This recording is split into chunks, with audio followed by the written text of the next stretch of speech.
Okay, so this is lecture 14. We're talking about differential equations, section 7.7. So meeting part 1 is intro to differential equations and their solutions.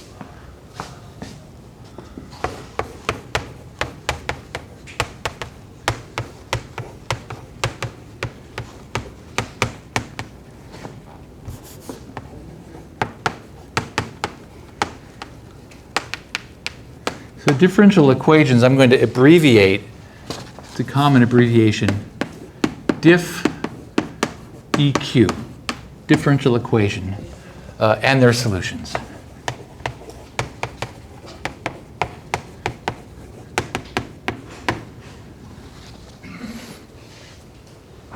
Okay, so you've seen equations involving a variable.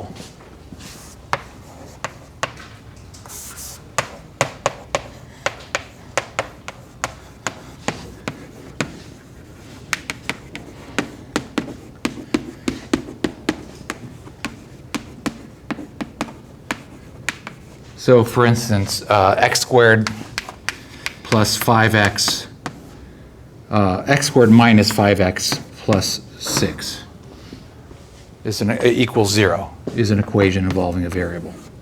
And you're familiar with the idea that a solution to that equation is a value of the variable that makes the equation true.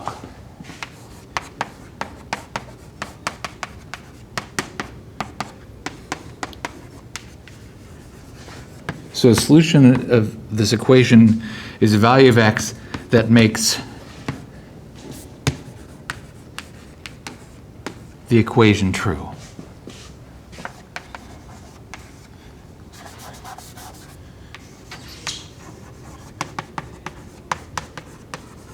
So for example, for this equation, x equals 2 is a solution. Also, x equals 3 is a solution. Those are solutions.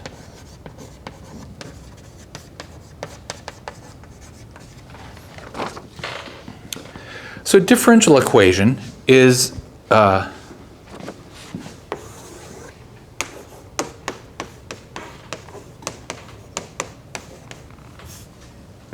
equation involving a variable, a function, and its derivatives. So again, an equation involving a variable. So we already had that. That equation over there involved a variable. But it also involves a function and derivatives of that function.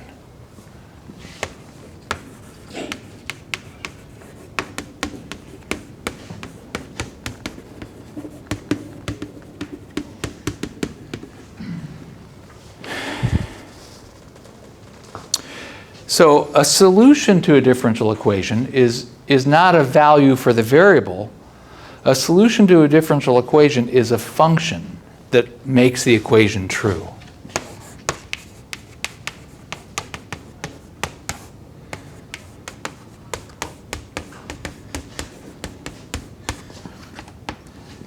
So a solution of a diff EQ is a function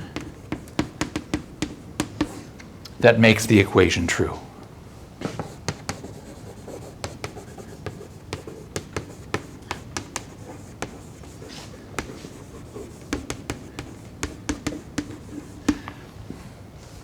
So for example, example 1.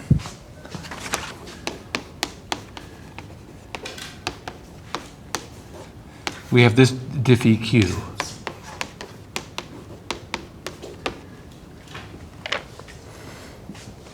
Y prime tan x equals 7 plus y.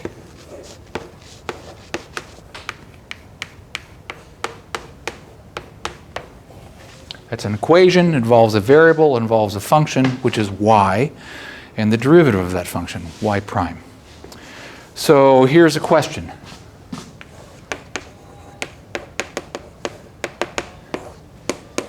Is y equals minus 7 plus sine x a solution.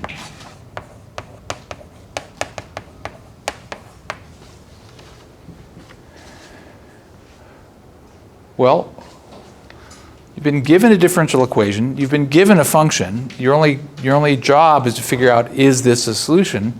Well, we have to go back to the definition of what a solution is. A solution is a function that makes that equation true. So we just have to see if this function makes that equation true. Now, I really recommend that you have a methodical way of checking these sorts of things, because they're notoriously confusing for people to read or to understand. Well, let's check.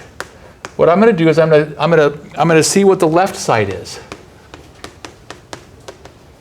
So the left side is y prime tan x. So that means I have to do the derivative of minus 7 plus sine x. And then I have to multiply that by tan x.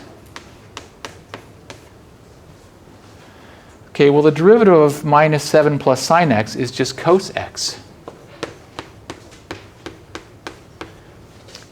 And then I've got tan x. Now, somebody raise your hand if you can tell me what's cos x times tan x. Yeah. Sine x. Good, sine x. So that's the left side of the equation. What's the right side? Well, is 7 plus y. So that's 7 plus parentheses minus 7 plus sine x.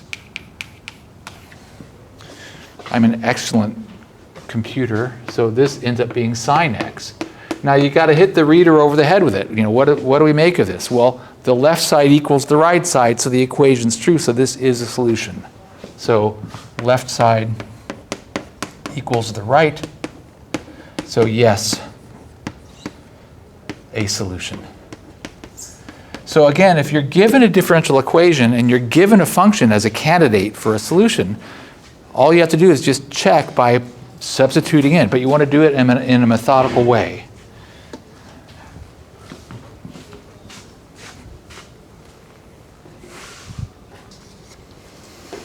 So everybody scoot up next to somebody else.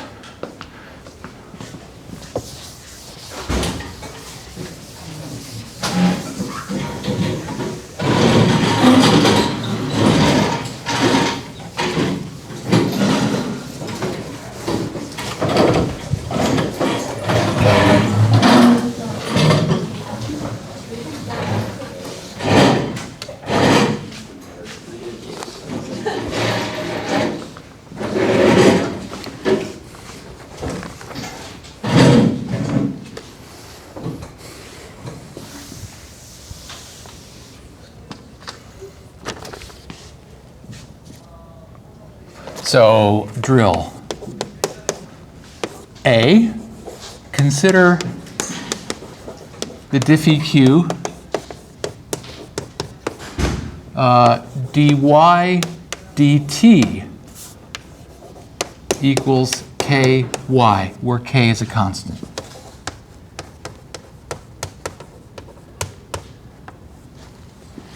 Is y equals c e to the kt a solution? So that's question A.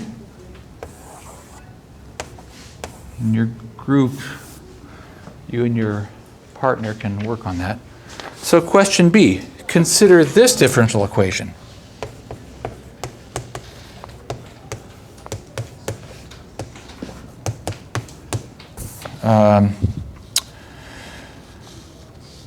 Dy dt equals ky times the quantity m minus y, where m and k are both constants.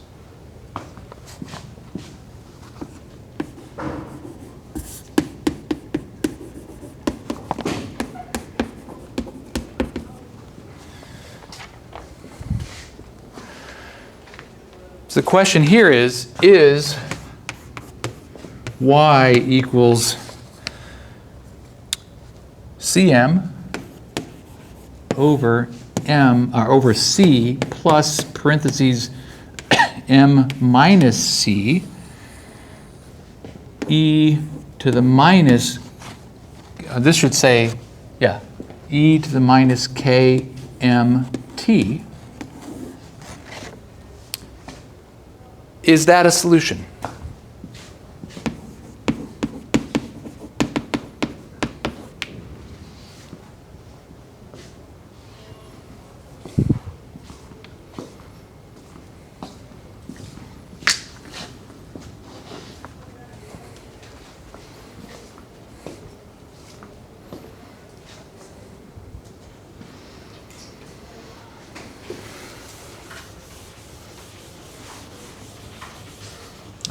Gabriel, you could stop the camera, I guess, because it's going to be a while. To date, we want to see if it is a solution, and the conclusion was left equals right, so yes, it is a solution.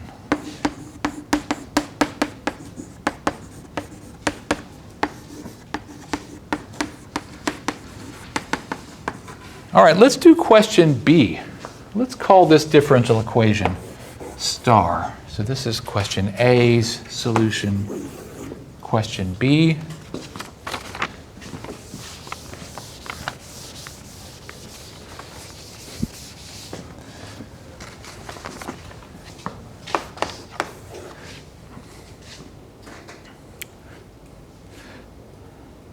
General rule of thumb is to not do messy, grungy, involved long calculations in a lecture. So I'm going to do a messy, grungy, long, involved calculation in a lecture just to show you how messy and long and grungy it is. So we want to try that solution, try that function in that equation. So the left side, well, the left side of the differential equation is dy dt. And so that means d dt of this thing. Now I'm going to write y in a slightly different way. Instead of cm times that stuff, I'm going to write instead of cm divided by that stuff, I'm going to say cm times that stuff to the minus 1 power. And the stuff inside those parentheses is c plus m minus c e to the minus kmt.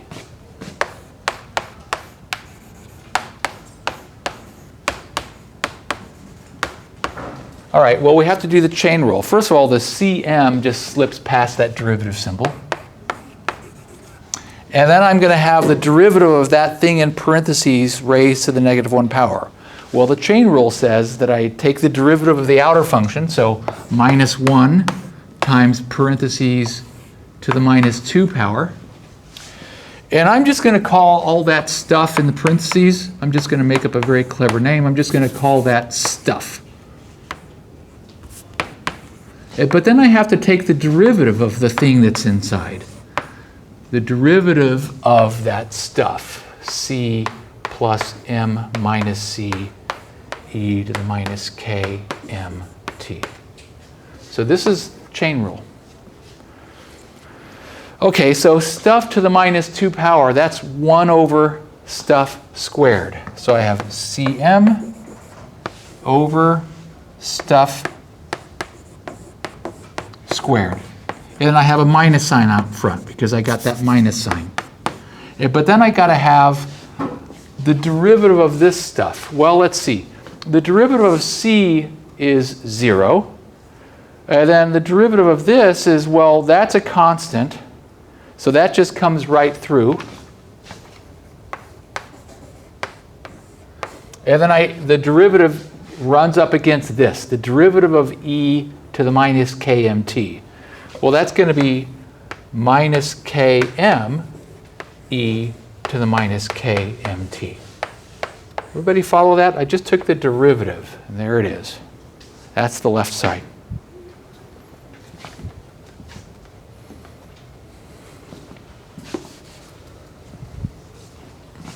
Now let's work on the right side.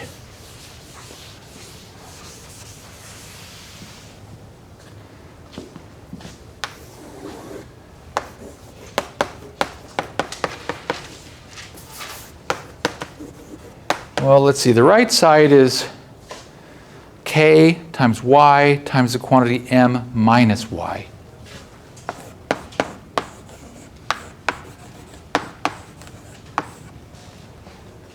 All right, well, my y is that thing over there. So that's k times cm over stuff. That's my y. And then I have m minus y, which is m minus cm over stuff.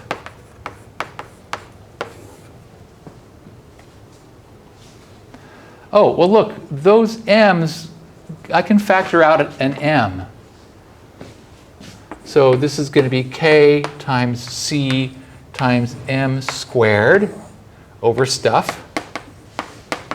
And then what I'm left with is 1 minus c over stuff.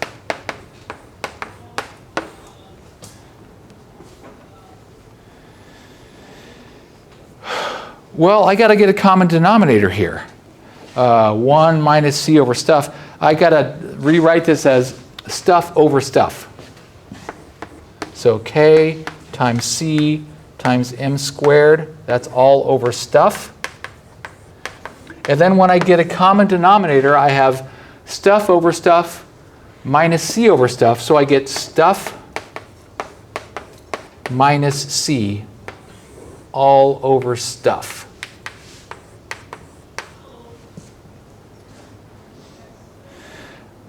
All right, look at that. My denominator, I have stuff squared.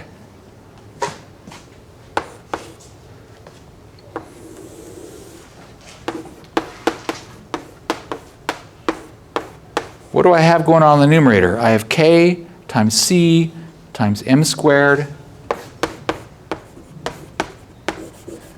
And then I need to have stuff minus c. Okay, let's go back to where stuff is. Stuff is all this stuff in parentheses. This is stuff. Now I'm supposed to do I'm supposed to do that stuff minus c. Well, if I take this stuff and I subtract c from it, that just kills that term. So I end up with m minus c times e to the minus kmt.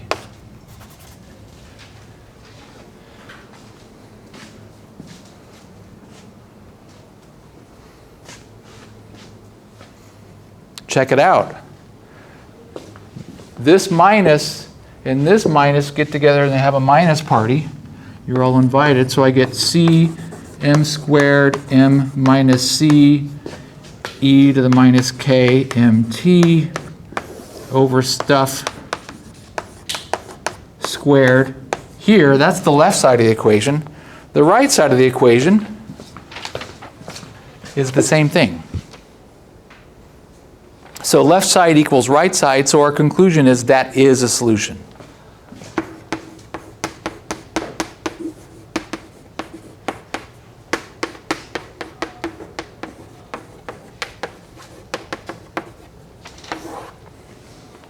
All right, so we have this differential equation where k is a constant, and this this function where c is also a constant. That is a solution to that equation. Figuring that out was not that hard. But this differential equation, it was already hard to look at. And this is a solution where c is a constant.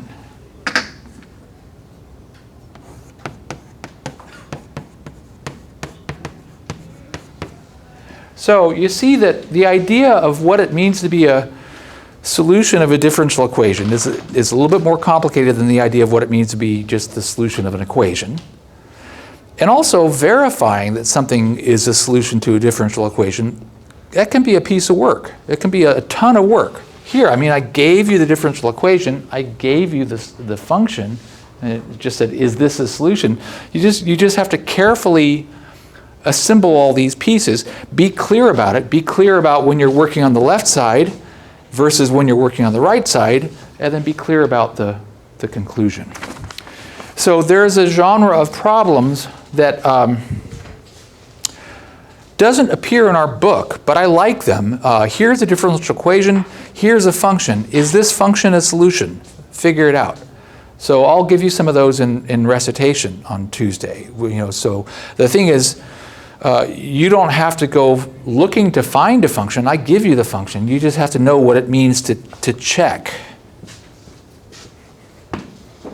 All right, that's part. I'm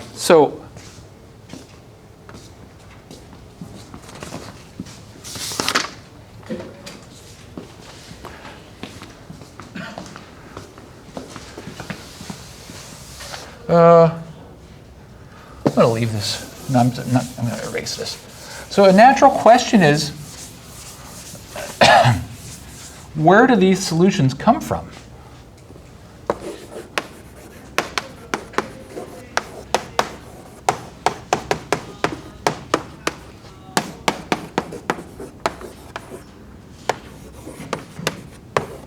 So how do you find the solution to a given differential equation?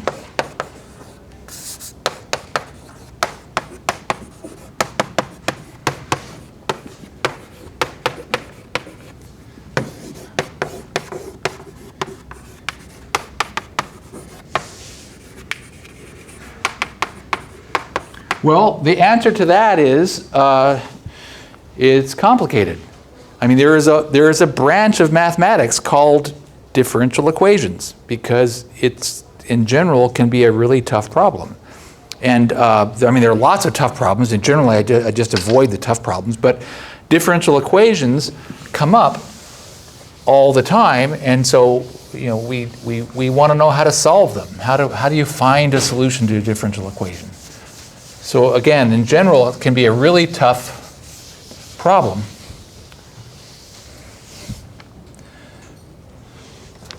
So that brings us to meeting part 2.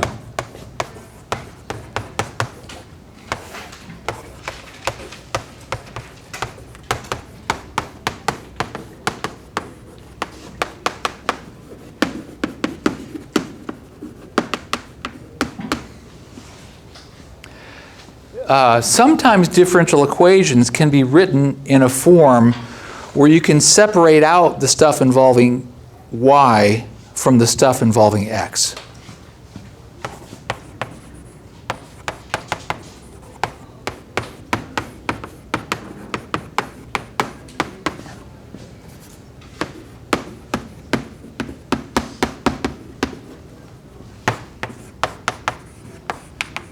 So that is dy dx equals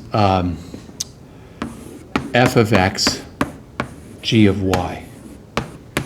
So the stuff involving x is all here, the stuff involving y is all here, then those things are being multiplied together. Well, this is what's called a separable differential equation.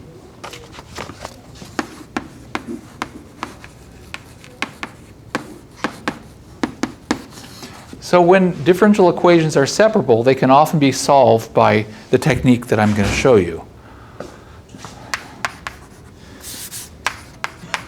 So solutions can often be found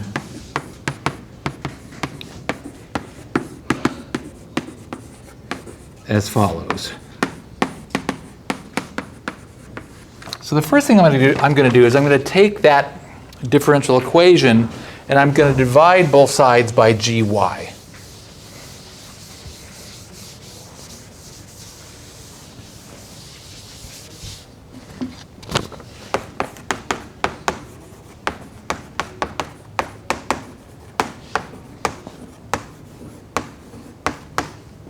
So I get 1 over g of y dy dx equals f of x. Now, I'm going to do what's called writing this in differential form, it's going to look a lot like I just multiplied both sides by dx. It's not what I did, but it's okay to just think of it that way.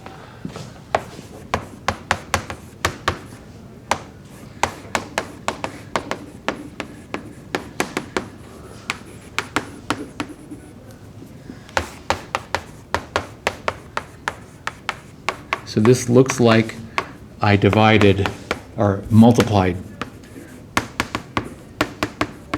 both sides by dx. So when I do, if I think about what would that look like if I multiplied both sides by dx, on the left side I'd get 1 over g of y dy, and on the right side I'd get f of x dx. Now integrate both sides.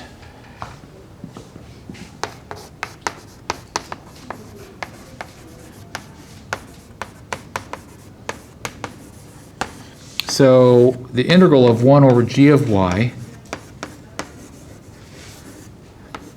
is equal to the integral of f of x. So often you can get to a solution this route. You sort of do this and then see what you get.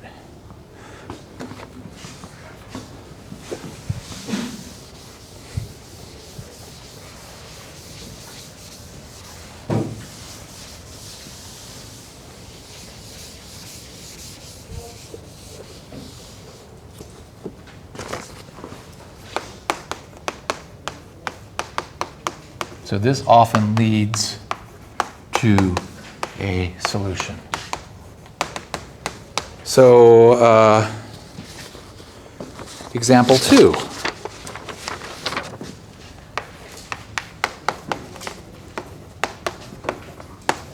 Consider this differential equation, or find a solution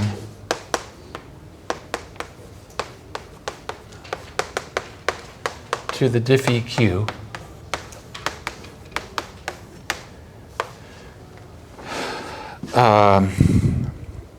y squared plus xy squared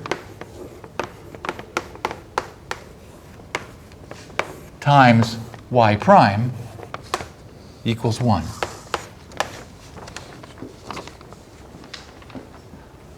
Well, notice that doesn't look like it's not separated. I've got my y's and my x's all tangled up.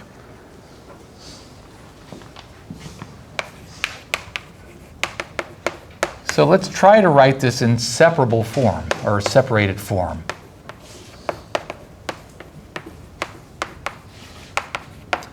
Anybody have any idea what I should do here to get my y's and x's separated?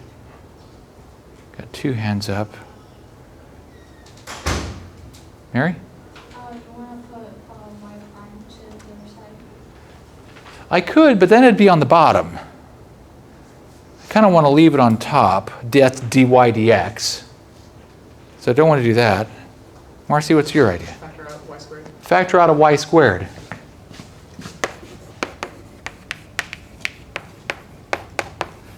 So I get y squared times 1 plus x times y prime. Now I'm going to write that as dy dx. That equals 1.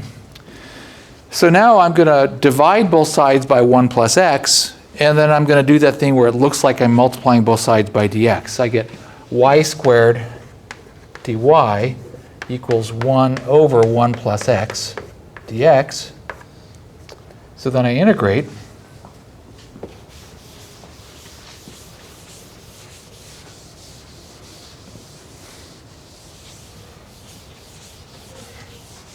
Now, in math books, including ours, and also in class, it can be kind of cavalier about constant of integration. I'm going to try to not be cavalier about it. So I get the integral of y squared dy is equal to the integral of 1 over 1 plus x dx.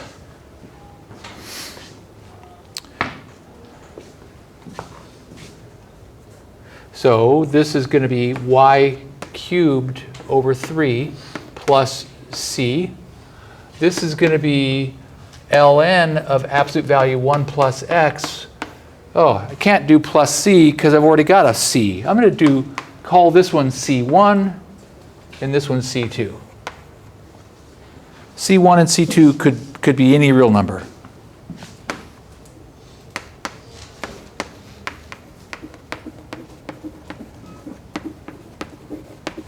So they're a constant of integration. Well, let's move them over to the same side. So y cubed over 3 equals ln of absolute value of 1 plus x plus c2 minus c1. Okay, but look, c2 has a capability of being any real number. c1 also has a capability of being any real number. So what could I get when I do c2 minus c1? Well, I could get any real number I want. So this has the capability of being any real number. So let's get rid of this mess and just make up a new name, a single letter. So let's call this ln of 1 plus x, absolute value, plus, let's just make up a very imaginative name, c3. c3 is just a new name. c3 could be any real number.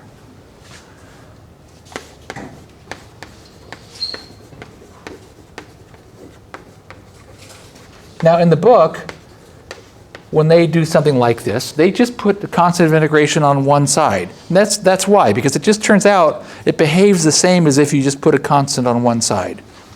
But you can think of them as, you started out by having two constants of integration show up. They each have the capability of being any real number, so their difference has the capability of being any real number. Now, our job was to find a solution. That is a function. Y is a function of x. Currently, I've got an equation involving y and x, but it's not solved for y. So what I should say here is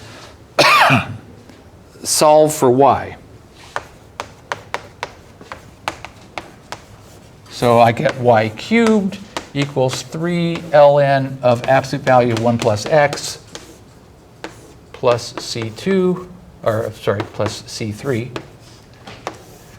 Let's clean this up a bit. I'm going to write this as 3 ln absolute value 1 plus x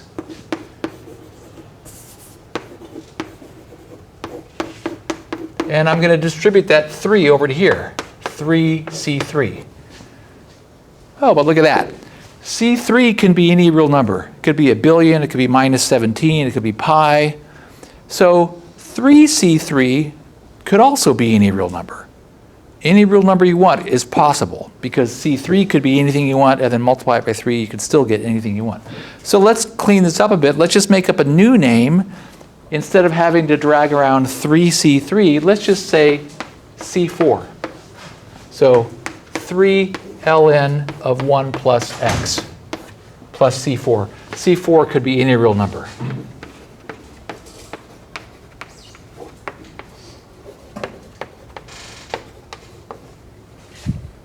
So that's y cubed. So then y is going to be all that stuff to the 1/3. So 3 ln of absolute value 1 plus x plus c4. That's as far as we can go. You can't separate this. The cube root of a plus b is not equal to the cube root of a plus cube root of b. I've got to leave that. All that stuff inside the parentheses has to stay there. There's our solution.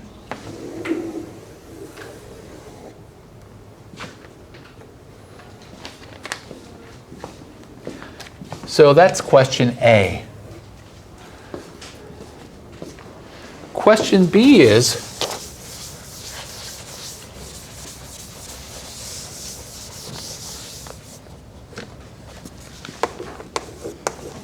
find the particular solution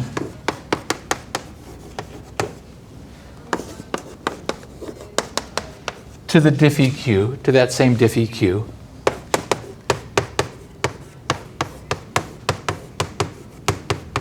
that also satisfies this extra condition.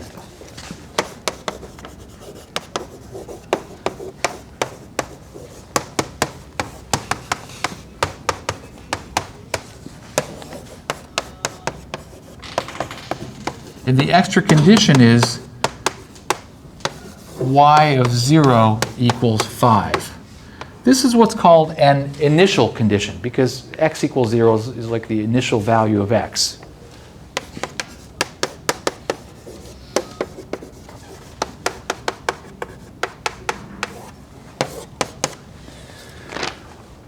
All right, well, we know that solutions to this differential equation have to look like this. So we're going to have one of these babies. We got to start with this. So let's take that what's called a general solution, and we'll use it to find a particular solution.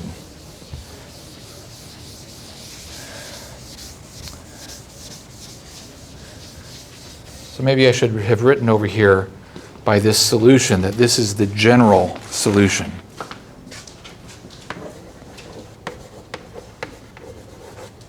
You've seen something like this before last fall in Calc 1. We talked about indefinite integrals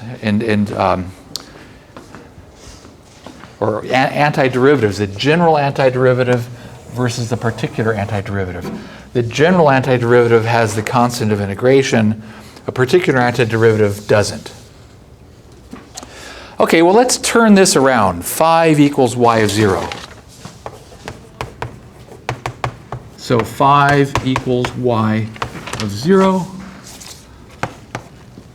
Well, now let's go get our equation, or our function that is y of x. So that's going to be 5 equals parentheses 3 ln of absolute value of 1 plus parentheses 0 plus C4. All that's to the 1/3 power. Well, look, 1 plus 0 is the number 1. Ln of 1 is the number 0. 3 times 0 is the number 0. So this whole thing is just 0. I just have parentheses C4. So 5 equals C4 to the 1/3 power. So can somebody tell me what is C4? I'm going to wait till there are 10 hands in the air. 10 hands. 1, 2, 3, 4, 5, 6, 7. So waiting for 10. I still only have 6 more hands. Sam, your hand's not up. 5 equals C4 to the 1/3 power. What's C4? Okay, the cube root of this number is 5. So what does this number have to be? Your hand is up, right? Exactly. 125 equals C4. Now, that's not our answer. Our quest was not to find a value of C. Our quest was to find a solution to the differential equation. So we have to conclude by writing the solution. So that means writing the function that works. So 3 ln of absolute value 1 plus x plus, there's my constant, 125 goes in there, and then that whole thing is to the 1/3 power. So there's my particular solution.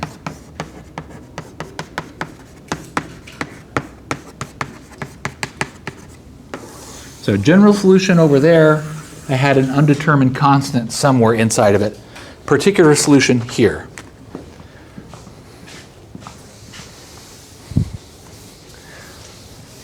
Okay, so meeting part 1, I talked about what a differential equation is and what it means to have a solution to a differential equation, and we tested a couple of samples of differential equations, functions that were candidates to be solutions, and then verified it. For those two cases, those given functions were actually solutions. Meeting part 2 that we just finished was this question: how do we find a solution to a differential equation? So we just did an example of what's called a separable differential equation. We found a solution. So meeting part 3 could be, where do differential equations come from? So meeting part 3 is called modeling with differential equations.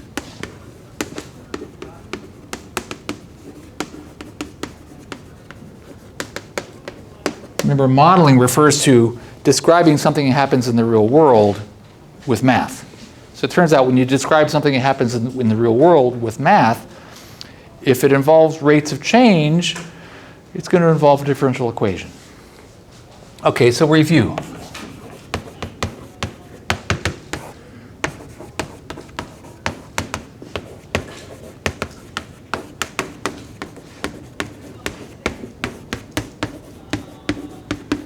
If I say rate of change of blah, what does that mean?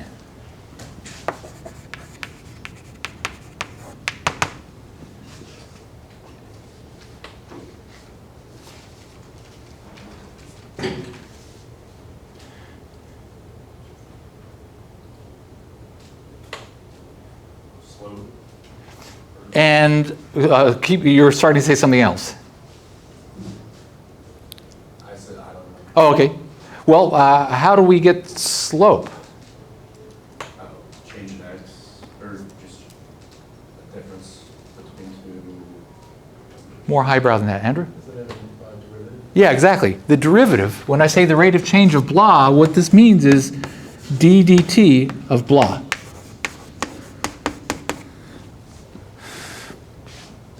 Okay. How about these words?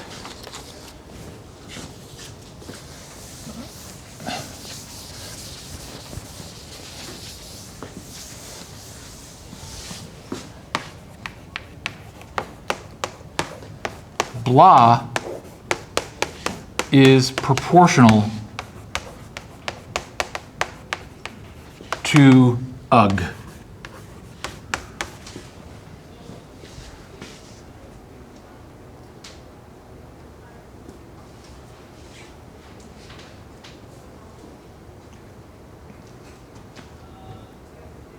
Want some more hands in the air.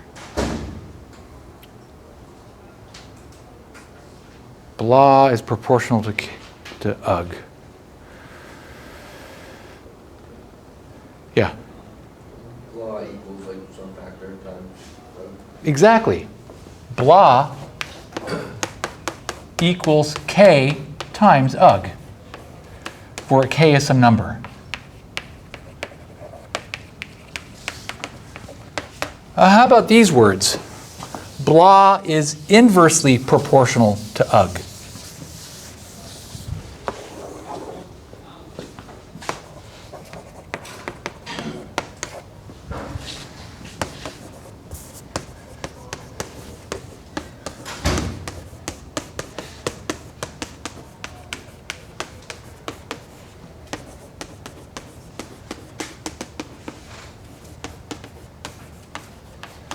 What does that mean? Kinsey? Blah over ugh is a number. Yeah, I usually write it this way. Blah equals k times 1 over ugh. Okay.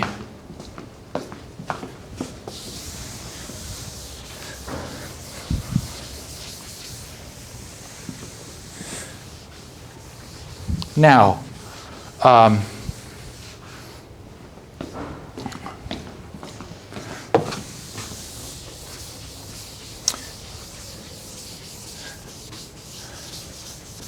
how many of you live in apartments?